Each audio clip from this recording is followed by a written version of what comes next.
Hora de exclusiva, às segundas, temos aqui Rosiane Carvalho, dia de exclusiva, é claro, ela está aqui para trazer muitos assuntos que estão em debate aqui na nossa programação. Nosso entrevistado hoje aqui nos estúdios é Milson Munduruku, que é coordenador regional da FUNAI aqui em Manaus. A gente vai tentar ao longo da nossa programação também contato com a Dada Banila, que é coordenadora da FUNAI na região do Rio Negro. A gente vai tratar do direito dos povos indígenas do Amazonas. Primeiro, a você, Rosiane, muito boa tarde, seja bem-vinda.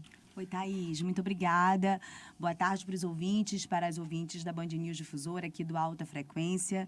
E eu vou logo trazer, para aproveitar bem o nosso tempo, a nossa conversa, o nosso convidado de hoje, que é o coordenador regional da FUNAI em Manaus. A FUNAI tem representações, 6 representações no estado do Amazonas, em diferentes territórios, né? Essa Constituição é para tratar dos interesses dos povos indígenas, né, por meio deste órgão que é fundamental e foi completamente desestruturado no governo anterior. Então, o Emilson, ele assumiu na sexta-feira e vai conversar um pouco para a gente do que ele via antes, né, de assumir a FUNAI aqui em Manaus e como ele está enxergando hoje por dentro da instituição. Muito obrigado por aceitar o nosso convite, Emilson. Obrigado. Então, eu anteriormente, né, antes de assumir a FUNAI, nós sempre tivemos a visão de uma FUNAI, isso antes do governo, né, desse governo que passou, de uma FUNAI forte, atuante, que estava sempre em defesa dos direitos dos povos indígenas em todos os âmbitos que você imagina, né? FUNAI, quando saiu, aí tiraram a educação da FUNAI, quando tiraram saúde da FUNAI, ela ficou com a responsabilidade de fiscalizar, né? Fiscalizar e executar algumas ações sociais e também a responsabilidade com demarcação de terra. Só um pouquinho aqui do microfone, o nosso editor-chefe, Rafael Campos, que entrou aqui, ele está pedindo isso para ficar melhor para o ouvinte. Mas pode continuar o seu raciocínio. Então, e aí ela veio sofrendo ao longo do tempo um certo desmanche. Quando foi tirada a educação, obviamente de uma forma correta, porque o MEC assume, né, essa responsabilidade com a educação, faz um termo de cooperação técnica com o Estado, que por sua vez trabalha com os municípios, né? Então, o FUNAI deixa de trabalhar a educação, para de contratar professores, assim também como na área da saúde, né? O Ministério da Saúde acaba assumindo a responsabilidade da saúde para com os povos indígenas e a FUNAI fica sem essas duas grandes frentes dentro dela. Isso deixa a FUNAI um tanto quanto fragilizada, mas a gente entende que existe outras políticas que a FUNAI pode estar trabalhando desde que exista o investimento correto na FUNAI, né? E aí, com o advento desse governo meio problemático e que claramente não gosta de índio, né? Deixou muito claro isso, nunca enganou ninguém. Abro até um parêntese aqui, né? Que muitos parentes indígenas acompanharam esse cara, sendo que no discurso dele ele deixou bem claro que nenhum centímetro para demarcação de terras indígenas e incentivar a mineração em terras indígenas. Infelizmente, acelerou o processo, né, com o seu discurso, né, e com o incentivo, na verdade, da terra Yanomami, que passou pela essa ferida gigante que aí eu imagino que vai demorar alguns séculos para poder a terra se recuperar, a terra como um todo, né, se recuperar, e aí a gente pega uma FUNAI justamente enfraquecida para não fazer o seu papel, né? A FUNAI sempre foi um órgão de referência no governo federal para justamente fazer frente contra esses problemas ambientais contra os povos indígenas. É muito comum você ver invasão de mineradores, é muito comum você ver invasão de caçadores, de madeireiros, de pescadores, até mesmo de invasores, de grileiros para dentro dos territórios indígenas por causa do interesse à terra mesmo, né? E a FUNAI sempre foi um órgão muito forte para coibir esse tipo de coisa, porque uma das prerrogativas que ela não perdeu foi essa, né? A prerrogativa de estar fiscalizando, acompanhando, defendendo o direito à terra. Legal, né? Sobre essa questão mais legal, né, da FUNAI. E aí ela perde um pouco isso, porque o quadro dela fica defasado. Nós estamos aí com um número gigante de servidores da FUNAI já na porta da aposentadoria, né? Só a CR Manaus tem aproximadamente uns 15 servidores para sair. Nós temos hoje, basicamente, 35 pessoas hoje atuando no quadro dentro da CR Manaus. Isso fora aqueles que estão cedidos para outros cantos, né? Saindo 12 pessoas, né? Nossa. 15, 12 pessoas, você vai deixar um quadro totalmente fragilizado de servidores. Já porque, está, né? porque já está. 35 já. É uma demanda muito grande, porque você imagina a CR Manaus, ela mesmo sendo uma CR só de Manaus e essa região mais oeste do Amazonas, né? Pegando, por exemplo, Cara do Rio Madeira, de Manicoré para baixo, pegando Solimões, de um pedaço de Tefé para Aquari, para cá, para Manaus. Aí você pega o Baixo Amazonas todinho, até Oriximiná. O Rio Negro é o entorno aqui, né? Não vai muito longe. Então, assim, aproximadamente uns 24 a 25 municípios que a CR Manaus atende. Que pega também municípios do Pará. Pega, Oriximiná e Pará, entendeu? E aí, por exemplo, o FUNAI não tem condições de fazer um atendimento a contento, Imagina. né? E aí os parentes ficam bravos, né? Com razão, diga-se de passagem. Inclusive, quando eu sugeri para você que chamasse o André Mura, coordenador do Licei, ele acabou de chegar de uma missão em Manicoré para trabalhar um problema que estava rolando com os Pirahã, né? Essa política assistencialista, né, do governo passado de encher os caras de cesta básica aí, deixou os Pirahã extremamente furioso quando faltou a cesta básica. E quem era responsável de distribuir a cesta era a CR Alto Madeira, né? E aí os Pirahã ficaram com raiva e disseram que iam matar o Tracajá, que eles chamam de Tracajá, é a FUNAI, né? Eles chamam a FUNAI de Tracajá. Porque faltou, né? Porque cortaram. Eles culpam os pessoal lá da CR Alto Madeira de ter faltado cesta, né? E não foi isso, né? Então, considerando que o povo Pirahã ele é um povo seminômade, um povo de recente contato e que não tem essa compreensão acerca desse universo burocrático da sociedade envolvente, né? Então, eles vivem um dia de cada vez, comem o que plantam, né? O que pesca, o que colhe. E aí, quando o governo... E aí é importante que fique bem claro isso para não ter o preconceito. Quando o governo começa a encher ele de cesta básica, eles não têm essa malícia ou essa cultura do acúmulo. O que tem hoje para comer, a gente vai comer o que tem hoje e amanhã a gente se vira. Então, é assim que funciona. Então, quando começam a encher os Pirahã de cesta básica, eles não se preocupam em plantar a roça deles, porque até farinha vai na cesta, né? Então, vamos comer e pronto. E aí, quando a cesta é cortada, os caras são pegos de surpresa, porque os caras não têm roça, não tem a linha para pescar, não tem o material de caça, tudinho. Quer dizer, vai ter que ser feita uma política agora de readequação de novo dos Pirahã nessa questão da sustentabilidade própria, né? Então, assim, é uma política muito errada com os parentes, né? Então, Muito. se porventura Brasília escutar os coordenadores que aqui estão, que são indígenas e que vêm dessa realidade, se de fato houver um diálogo e houver a escuta, né? Porque não basta o diálogo, tem que ouvir. Eu acredito muito que a gente pode avançar nesse sentido. Olha, a gente já ganhou aqui uma grande exposição de informação por parte do Emilson Munduruku, que acabou de assumir a função de coordenação regional da FUNAI Manaus. E eu queria voltar um pouquinho para o início e pedir, Emilson, que você se apresentasse aqui para os nossos ouvintes, para quem está acompanhando a exclusiva de hoje. De onde você qual é a sua formação, que espaços de liderança você já ocupou no contexto indígena, mas também nesse contexto de burocracia do Estado, até chegar no ponto que você chega agora de assumir a coordenação da FUNAI Manaus. Então, eu não sou liderança, né? Eu nunca fui liderança. Se eu falar que eu sou liderança, eu vou estar ofendendo o meu povo, porque para o meu povo, líder é aquele que exerce um papel de liderança, como um cacicado na aldeia, né? Eu nunca fui. Eu sempre fui representante na área da educação, né? Na área da saúde, porque para nós os líderes são os nossos caciques. Eles são os líderes de fato. Nós que não somos do cacicado, nós somos representantes. Ou ativista, como chamam, né? Do movimento indígena. E a gente se preocupa, né, um pouco, mais uma vez abrindo um parênteses, a gente se preocupa com esse excesso de caciquismo no estado do Amazonas. Tem cacique que não tem aldeia, pô. Como é que tu é cacique se tu não tem aldeia, né? Mas, enfim, isso é pauta para um outro momento, né? É muito cacique. Tem uma não, visão... não é que esteja muito cacique para pouco índio, isso que eu ia falar para você. Tem muita gente da política, de forma preconceituosa, que me fala isso. Você sabe que a gente tem aqui uma cobertura de política, né? A política local. Então, eles me falam isso, mas eu sinto de uma forma depreciativa em relação aos espaços que hoje os indígenas estão ocupando. Mas da forma como esses caras falam, muito cacique para pouco índio, é pejorativo. Mas a análise que eu trago para você ser um cacique, tu tem que ter um coletivo. De algumas tem- pessoas é. que elas não respeitam a tradição dos povos Tu tem que delas ter, tu tem que ter um mesmo. coletivo. Isso. Qual é esse coletivo? Uma aldeia ou uma Certo. comunidade. Né? Você não pode ser um tuxaua ou um cacique se você não tem um povo para liderar. Por exemplo, eu não posso ser cacique, porque aqui em Manaus eu não tenho uma aldeia. Então eu vou ser cacique de quê aqui? Né? Então existe essa cultura, e aqui em Manaus existe alguns parentes, não sei se de má fé, não estou aqui para criar um juízo de valor. Mas, por exemplo, existe eles criaram um rito, né, de consagração. Então, se eu decidir que tu vai ser uma cacique, eu vou te consagrar e tu vai ser cacique. Não interessa se você tem aldeia ou não, tu vai ser cacique. Só o fato de você quem, ser né? índia.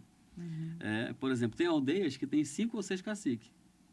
Não faz sentido isso, né? Mas, enfim, como eu disse, é um assunto para um outro momento. A gente precisa estudar um pouco mais essa dinâmica para compreender isso, né? Porque eu venho de um universo onde não é isso. Eu sou do município de Borba, terra indígena Quatá Laranjal, Rio Marimari, da nossa aldeia Terra Vermelha, e lá nós temos um cacique. O primeiro cacique foi Manuel Ferreira, saiu em decorrência da idade, né? Manuel Ferreira Manduruku, saiu em decorrência da idade, e aí assume o sobrinho dele, que é meu cunhado, diga-se de passagem, é o cacique hoje, mas ele lidera um coletivo de famílias que moram num espaço geográfico que é a comunidade, né? Que é uma aldeia. Que é uma aldeia, né? E aqui a gente percebe que tem pessoas que se intitulam cacique, mas não tem um coletivo para liderar. Sou professor, né, de graduação. Inicio a minha vida... De qual área? Inicio a minha vida fazendo... A minha especialidade, ela é educação escolar indígena. Eu posso dizer que eu sou especialista nisso, né? Porque eu começo... na escola do não índio, eu estudo até a antiga 8ª série. Aí o ensino médio eu faço um projeto chamado Piraiauara, Programa de Formação para Professores Indígenas, que é uma espécie de magistério indígena.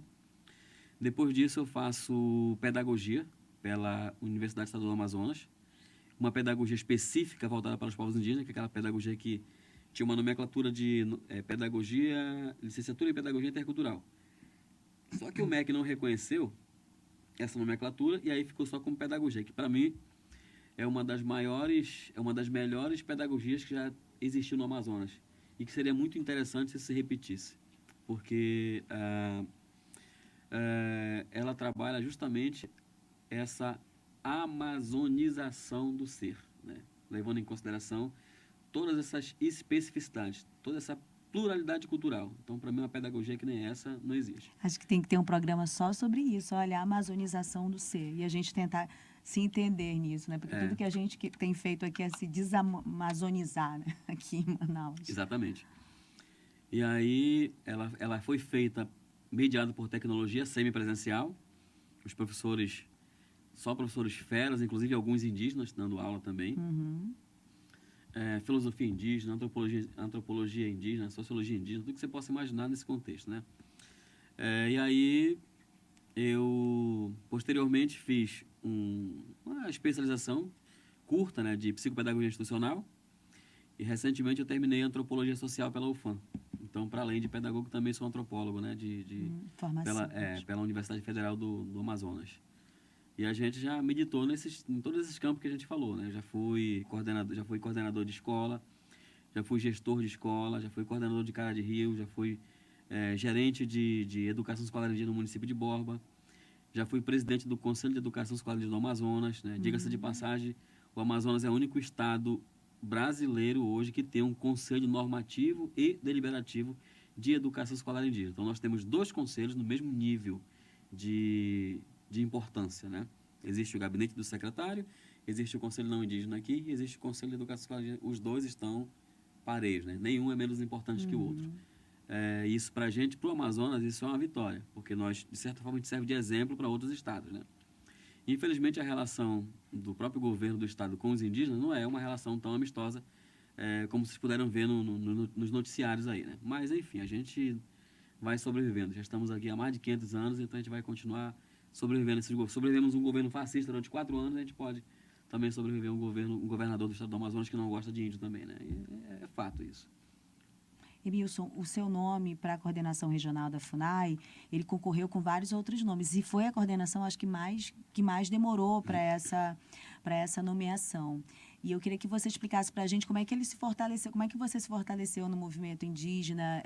Você teve apoio também de alguns políticos locais ou você eles tentaram te derrubar? Como é que você enxerga esse momento do movimento? Na indicação do seu nome, mas também tem aí uma realidade de toda a Amazônia, né? Desses carros estarem sendo ocupados por indígenas. A gente nunca pode falar que não tem nenhum apoio de políticos, né? Porque a gente respira isso, né? Os caras estão aí, eles estão com a tinta, com a caneta cheia de tinta, mas o carro-chefe do meu apoio foi o movimento indígena, né? Em momento algum eu reuni com algum político para tratar sobre isso, né? Mas sempre há por trás interesses políticos, né? E eu particularmente votei no Lula. Sempre fui desde o início sempre fui contra o Bolsonaro, porque eu entendia que ele é um governo anti-indígena, né? Então, se ele é anti-indígena, por que eu vou apoiar esse cara? Mas a gente teve uma resistência aqui por Manaus, por parte de alguns políticos aliados do presidente, que queria boicotar a indicação do movimento. Só que o movimento organizado, ele vive um momento muito interessante e muito bem articulado. Conseguiu, dentro de Brasília, ocupar alguns espaços estratégicos. Nós temos uma organização chamada APIB, que é a Articulação dos Povos Indígenas do Brasil, que tinha acesso dentro do governo, desse governo que assumiu. Nós temos em Brasília o MPI, Ministério dos Povos Indígenas, que também tem acesso dentro, e aí não só o meu nome, o nome de Wanda Heitor também estava nesse, eram os nomes que eram defendidos, né? E eram só 2 nomes, não tinha muito, indígena, né? Não tinha muito, era Não o tinha meu um e dela. terceiro aqui Não em tinha um Manaus, terceiro. não? Era para ser uma lista tríplice, mas pelo movimento organizado foi só o nosso nome. O nome da Wanda muito forte, né? Porque ela é ligada à rede, ela teve 25 mil votos e ela é política, né? Infelizmente no Brasil, nem sempre teu currículo vale de alguma coisa. São as tuas relações que tu estabelece que vai dizer se tu consegue avançar ou não. Mas a gente conseguiu entrar num entendimento com Wanda. Wanda percebeu que o projeto que ela tem é muito mais interessante do que a CR Manaus.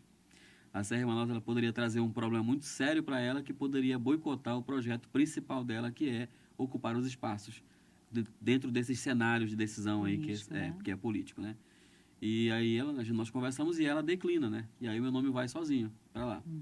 É claro que tem alguns outros parentes, né, que corriam por fora do movimento, aliado a políticos, para tentar ocupar os espaços, mas o movimento indígena, naquele momento e até agora, está muito forte ainda nessa indicação de governo, porque o Lula abriu o diálogo com os índios, né?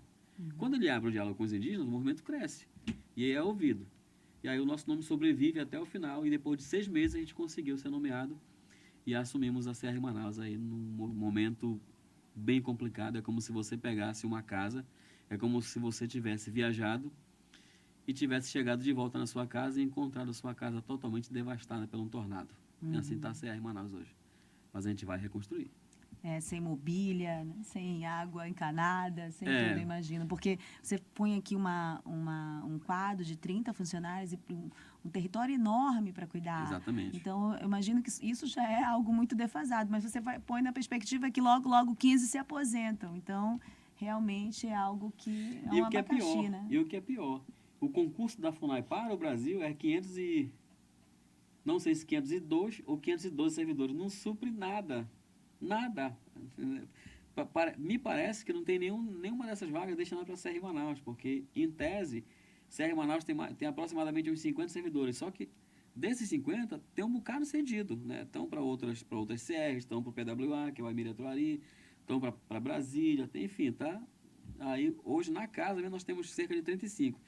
Desses 35, aproximadamente entre 12 a 15 se aposenta, né? Então, é bem... Só problema, hein?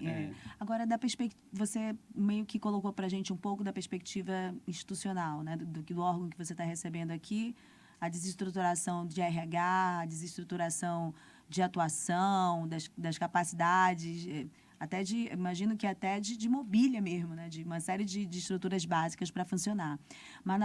Mas na perspectiva dos indígenas, desses grupos indígenas todos que as necessidades só aumentam, qual é o maior desafio nesse momento aqui na sua coordenação? O maior desafio está com os parentes em contexto urbano. Primeiro, a FUNAI ela não foi pensada para o parente em contexto urbano. Não existe uma política na FUNAI voltada para atender os parentes em contexto urbano. Me parte o coração quando o parente chega lá na CR, sabe, para conversar com a gente, e pedir apoio, pedir ajuda, e a gente legalmente não poder ajudá-los. É muito ruim, porque principalmente essa questão de terra aqui em Manaus, né?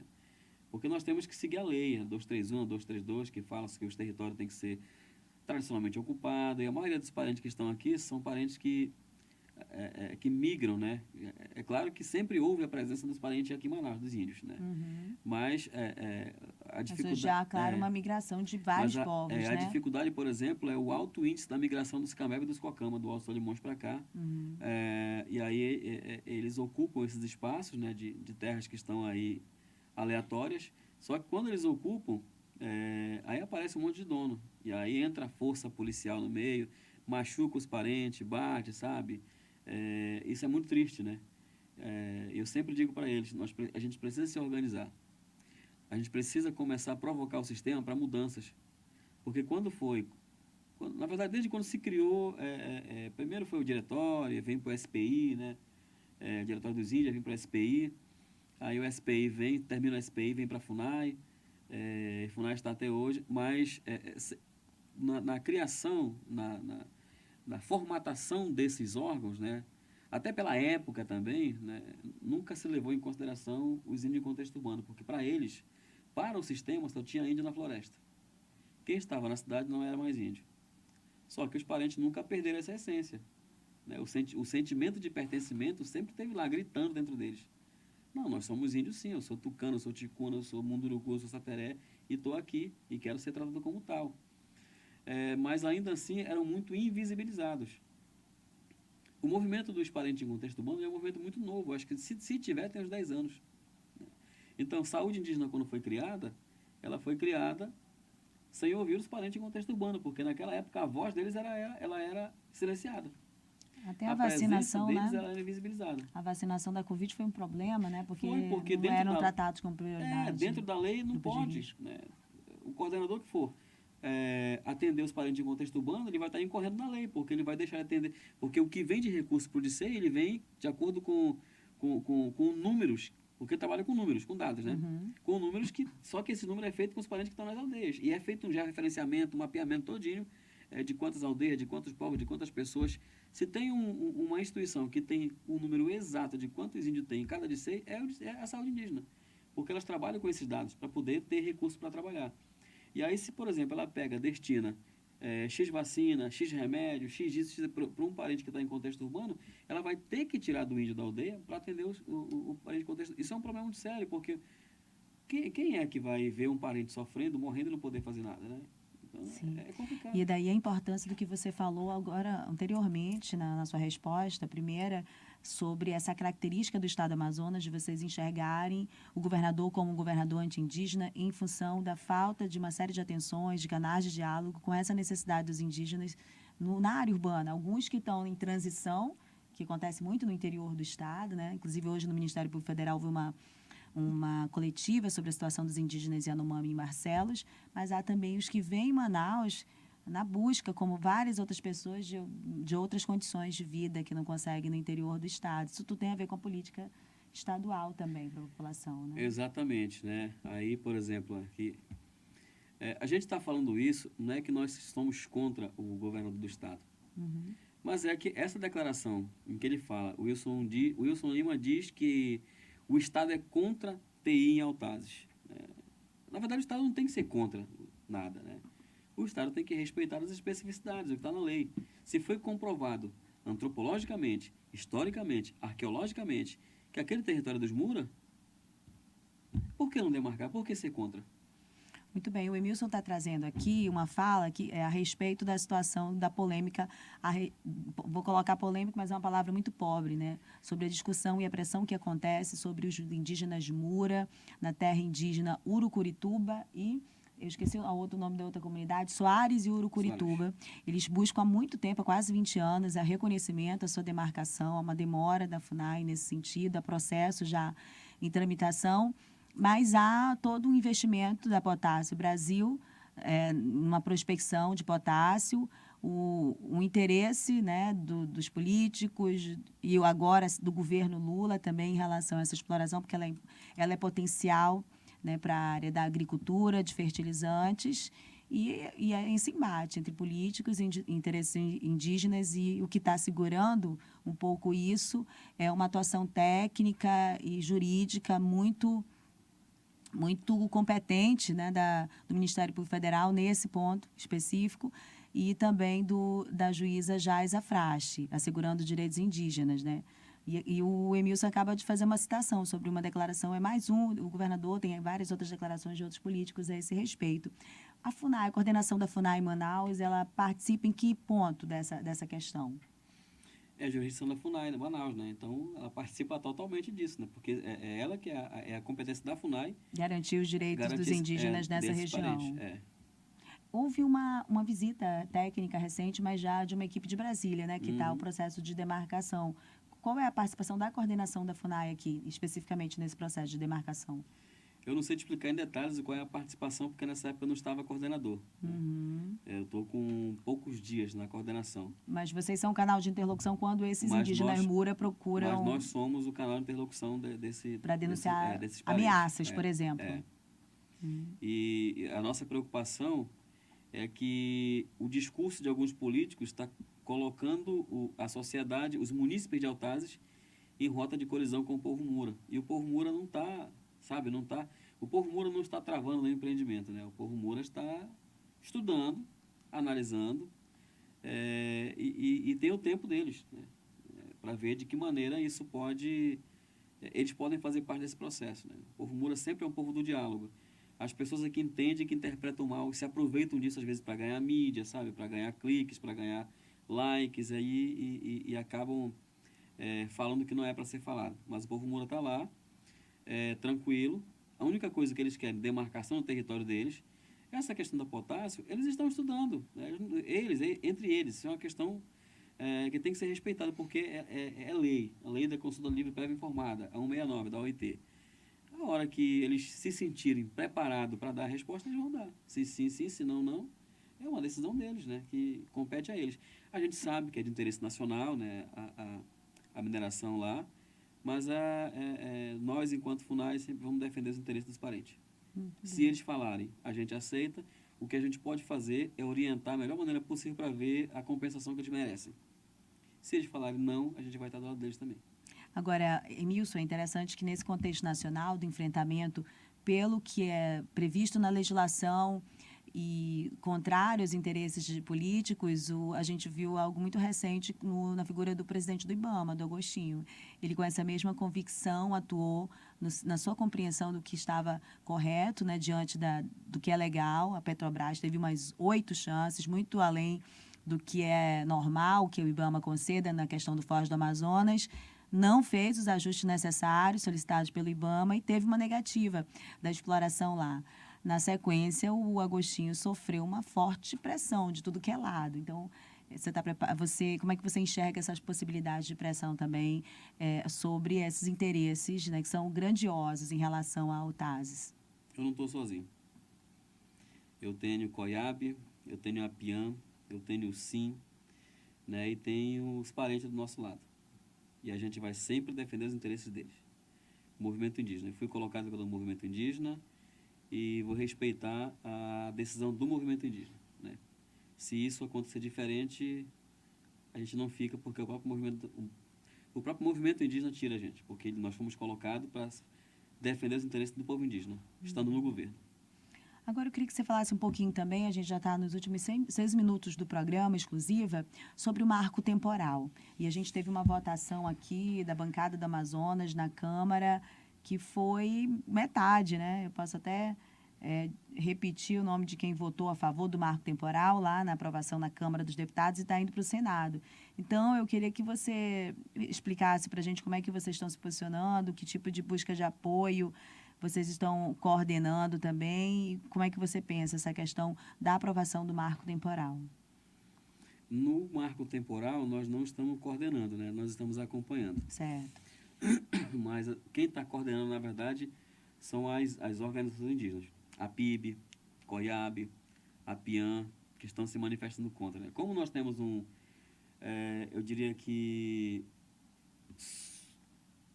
poucas vozes no cenário político, nós temos só a Célia Chacriabá, hoje como deputada, atuante mesmo dentro da Câmara Federal, nós temos só a Célia Chacriabá, né? Mas a gente tem outros pontos, né? Como eu disse, a PIB. O que é a PIB? A Articulação dos Povos Indígenas do Brasil. Então, ela se articula com o Brasil todo para que a gente faça movimento, para que a gente faça barulho, para que a gente vá lá, se manifeste, faça atos em todo o Brasil contra isso. A gente sabe que é complicado essa questão do marco temporal, porque os políticos não vão desistir nunca disso. Não.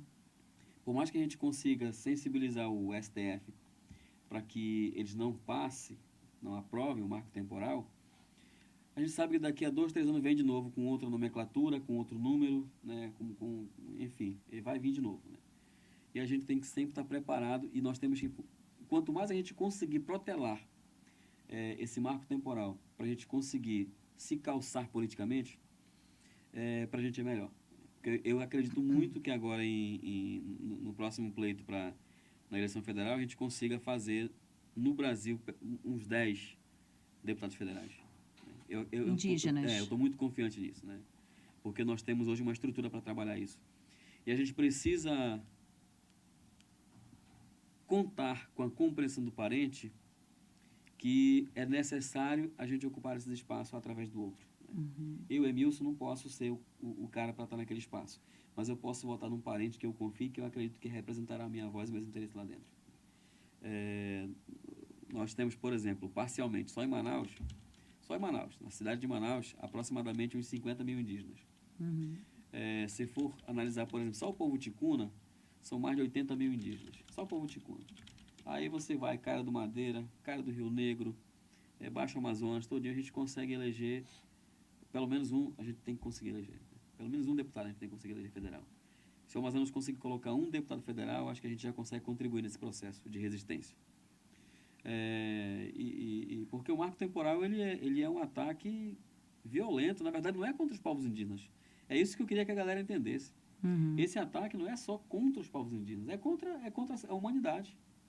Porque o marco temporal ele desconsidera toda a ancestralidade, ele desconsidera toda a história do povo indígena, ele desconsidera toda a luta, ele desconsidera inclusive a própria existência do parente, né? E o que é hoje a grande questão do planeta Terra? São as questões climáticas. Já começa a ter problema com água potável. A gente começa a ter um número de desmatamento muito grande. Isso compromete a qualidade do ar. Então, assim, não é só o exílio que respira o ar, pô. Não. Né? Não é só o exílio que bebe água. Entendeu? Então, assim, o marco temporal, não só nós, né, mas a sociedade como um todo deveria entender que aprovar o marco temporal é agredir a vida humana. Sim. Olha só, os votos aqui de Manaus, do Amazonas, da bancada do Amazonas, só para repetir para os nossos ouvintes, foi assim: votaram sim a favor do marco temporal e, portanto, contra os povos indígenas. O deputado federal Adair Filho, do Republicanos, o deputado Fausto Júnior, do União Brasil, o deputado federal Silas Câmara, do Republicanos, e o deputado Capitão Alberto Neto, do PL. Votaram não, que são políticos que estão mais alinhados com o governo federal, que fez essa orientação pelo voto não. O Amon Mandel, do Cidadania, o Sidney Leite, do PSD, e o Átila Lins, do PSD. O deputado Saulo Viana, do União Brasil, estava ausente, ele não votou na votação de aprovação do marco temporal lá na Câmara. Uma semana antes, quando foi para a aprovação da urgência, o Saulo Viana estava presente e votou sim pela urgência da votação, que fez com que esse projeto não passasse por discussão nas comissões, que poderia retardar ou ajudar uma articulação que favorecesse os povos indígenas. Como é que está a sua visão para esses votos no Senado? Para a gente encerrar a entrevista, tem um minutinho ainda.